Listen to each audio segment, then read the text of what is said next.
আসসালামু আলাইকুম রহমতুল্লাহি ওয়া বারাকাতুহু।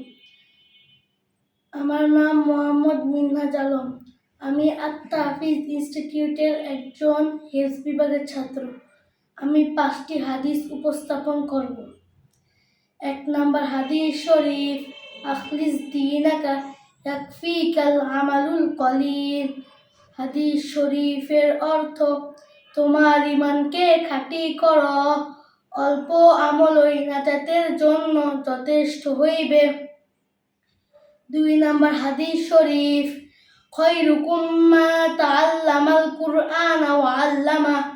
হাদিস শরীফের অর্থ, তোমাদের মধ্যে সর্বোত্তম ওই ব্যক্তি যে কোরআন মাজিদ শিক্ষা করে এবং শিক্ষা দেয়।